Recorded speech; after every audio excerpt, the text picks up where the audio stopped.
Hi friends, ఈరోజు నేను మీకు ఒక ఇంట్రెస్టింగ్ టాపిక్ కోసం చెప్పాలని అనుకుంటున్నా. అది కేవలం ఇంట్రెస్టింగ్ టాపిక్ మాత్రమే కాదు, అది మన జీవితానికి ఎంతో అవసరం. ఆ టాపిక్ ఏంటి అనేది తెలుసుకునే ముందు ఈ కథని స్కిప్ చేయకుండా పూర్తిగా చూడండి. సూర్యాపురం అనే చిన్న గ్రామంలో రామయ్య అనే రైతు నివసించేవాడు. అతను అత్యంత ఓపిక, నమ్మకం కలిగిన వ్యక్తి. పొలాన్ని నమ్ముకుని జీవనం సాగించేవాడు. అయితే వరుసగా 3 సంవత్సరాల తర్వాత వర్షాలు పడకపోవడంతో అతని పొలం పొడిబారిపోయింది. నష్టాలు వచ్చినా భవిష్యత్తుపై నమ్మకంతో అతను తన కృషిని ఆపలేదు. గ్రామంలోని మిత్రులు, పొరుగువారు అతన్ని ఓర్పుగా చూసేవారు. రామయ్య, నీ సహనం మనోధైర్యానికి ఓ ఉదాహరణ. కానీ ఇది ప్రయోజనం లేకుండా పోతుందేమో అని వారంతా అనుకున్నారు. కానీ రామయ్య మాత్రం, సహనం, కృషి ఎప్పుడూ వృధా కావు. ఒకరోజు అవి మంచి ఫలితాలను అందిస్తాయి అని నమ్మకంగా చెప్పాడు. అతను తన పొలం పనులను నమ్మకంతో కొనసాగించాడు. ఒకరోజు రామయ్య పొలంలో పనుల్లో ఉండగా భూమిలో కొన్ని చిన్న చిన్న పగిళ్లు కనిపించాయి. మొదట అవి సాధారణంగా కనిపించాయి, కానీ అతను పరిశీలిస్తే లోతుగా, తడిగా కనిపించింది. వెంటనే తాను గొడ్డలితో మట్టిని తవ్వాడు. కొంతలోనే అక్కడ మట్టి మరింత తడిగా మారింది. తాను ఊహించలేని విధంగా లోపల నీటి వనరు ఉందని గ్రహించాడు. తన గ్రామ పెద్దల దగ్గరకు వెళ్లి తన కనుగొనికను వివరించాడు. వాళ్ళంతా కలిసి ఆ ప్రాంతంలో బావిని తవ్వడం ప్రారంభించారు. కొద్ది రోజుల్లోనే ముదురు నీరు బయటపడింది. ఇది గ్రామస్తులకు ఎంతో ఆశ్చర్యాన్ని కలిగించింది. ఎప్పటి నుంచో నీటి సమస్యతో బాధపడుతున్న గ్రామస్తులకు ఇది గొప్ప వరంగా మారింది. గ్రామ పెద్దలు రామయ్యను అభినందిస్తూ, నిన్నటి వరకు నీ సహనం, కృషి చూసి మేమంతా నువ్వు కలల ప్రపంచంలో ఉన్నావనుకున్నాం. కానీ నీవు ధైర్యం కోల్పోకుండా ముందుకు సాగడం వల్లనే ఈ గ్రామం నీటి కష్టాల నుంచి బయటపడింది అని అన్నారు.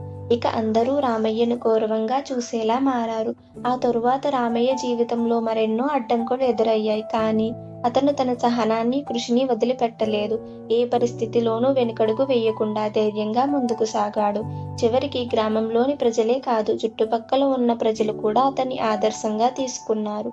అతని జీవితం ఓ గొప్ప పాఠంగా నిలిచింది. సహనం మన విజయానికి మార్గం. మన కృషికి తక్షణ ఫలితాలు కనిపించకపోయినా సహనం ఉంటే విజయానికి దగ్గరవుతాము. జీవితంలో ఏ అడ్డంకులు ఎదురైనా ఓర్పుతో, పట్టుదలతో వాటిని ఎదుర్కొంటే చివరికి మనదే గెలుపు అవుతుంది. మహాభారతంలో ధర్మరాజు ఎన్నో కష్టాలను ఎదుర్కొన్నాడు. జూదంలో తన రాజ్యం, సంపద అన్నీ పోగొట్టుకున్నాడు. అన్యాయంగా 13 సంవత్సరాలు అరణ్యవాసం, అజ్ఞాతవాసం అనుభవించాడు. అయినా సహనం వదలకుండా ధర్మబద్ధంగా జీవించాడు. చివరకు శ్రీకృష్ణుడి సహాయంతో కౌరవుల్ని ఓడించి తన రాజ్యాన్ని తిరిగి పొందాడు. ఎంతటి కష్టాలైనా ఓర్పుగా ఎదుర్కొంటే ధర్మం మనకు విజయాన్ని అందిస్తుంది. తక్షణ ఫలితాలు ఆశించి మన కృషిని మధ్యలోనే ఆపేస్తే నిజమైన విజయం మనకు దక్కదు. సహనం ద్వారా మనం ఎదురయ్యే కష్టాలను అధిగమించగలం. నిజమైన విజయం పొందడానికి మనం ధైర్యంగా నిలబడాలి. ఒక రైతు విత్తనాలను నాటిన వెంటనే పంట రావాలని అనుకున్నాడు. ప్రతిరోజు మట్టిని తవ్వి చూస్తున్నాడు, కానీ పంట మొలవలేదు. అయితే కష్టపడి పనిచేసిన మరో రైతు సహనంగా వేచి చూసి తగిన నీరు, ఎరువు అందించి పెద్ద పంట పండించుకున్నాడు. దీని ద్వారా మనం నేర్చుకోవాల్సిన పాఠం, మన కృషికి తక్షణ ఫలితాలు రావచ్చు, రాకపోవచ్చు, కానీ సహనంగా ఎదురుచూస్తే మంచి ఫలితాలు తప్పకుండా లభిస్తాయి. సహనం మనలో మానసిక స్థైర్యాన్ని పెంచుతుంది. సమస్యలు వచ్చినప్పుడు తొందరపడి నిర్ణయాలు తీసుకోవడం వల్ల నష్టపోతాము. సహనం ద్వారా మనలో నమ్మకం పెరుగుతుంది, మన ధైర్యాన్ని పెంచుతుంది. సహనం ఉన్నవారు ఎప్పుడూ మంచి మార్గంలో నడుస్తారు. వారు ఎప్పుడూ మానవత్వాన్ని నమ్ముతారు. కష్టాలను ఓర్పుతో ఎదుర్కొని విజయం సాధించే వరకు సమాజానికి ఆదర్శంగా నిలుస్తారు. ఉదాహరణగా, విద్యార్థి చదువులో ముందుకు రావాలంటే వెంటనే ఫలితాలు ఆశించకుండా క్రమశిక్షణ, సహనం పాటించాలి. ప్రతిరోజు కొంచెం కొంచెం నేర్చుకుంటే పరీక్షల సమయంలో గొప్ప ఫలితాలు సాధించగలరు. సహనం ఉంటే జీవితంలో ఏదైనా సాధించవచ్చు. సహనం అనేది మన జీవితాన్ని మార్చగల గొప్ప శక్తి. మనం ఏదైనా సాధించాలంటే మనకు ఓర్పు, నమ్మకం, కృషి అనే 3 ముఖ్యమైన లక్షణాలు అవసరం. జీవితంలో ఎన్నో అడ్డంకులు, విఘ్నాలు ఎదురైనప్పుడు కూడా మనం ధైర్యం కోల్పోకూడదు.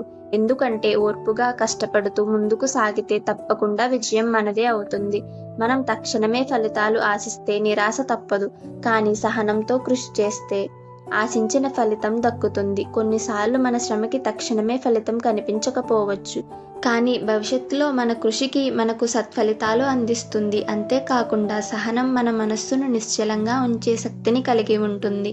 తక్షణ ఆలోచనల వల్ల, తొందరపడి తీసుకునే నిర్ణయాల వల్ల మనకు కలిగే నష్టాన్ని కంటే ఓర్పుగా తీసుకునే నిర్ణయాల వల్ల కలిగే లాభం చాలా ఎక్కువ. నిజమైన విజయం ఎప్పుడూ సహనం, కృషి కలిగి ఉంటేనే వారికి దక్కుతుంది. మన జీవితంలో చిన్న చిన్న విఘ్నాల వల్ల మనం నమ్మకాన్ని కోల్పోకూడదు. కష్టాల మీద ఓపికగా పోరాడితే అది ఒక రోజు మన విజయాన్ని మార్గదర్శకంగా మారుతుంది. సహనం ఉన్న వారికి జీవితంలో ఎప్పుడూ ఓటమి ఉండదు. వారి విజయం ఆలస్యమైన అద్భుతమైనదే. మరి ఈ వీడియో నచ్చినట్లయితే లైక్ చేయండి, షేర్ చేయండి. అలాగే ఇప్పటి వరకు మా ఛానల్ని సబ్స్క్రైబ్ చేసుకోనట్లయితే సబ్స్క్రైబ్ చేసుకుని బెల్ ఐకాన్ మీద క్లిక్ చేయండి.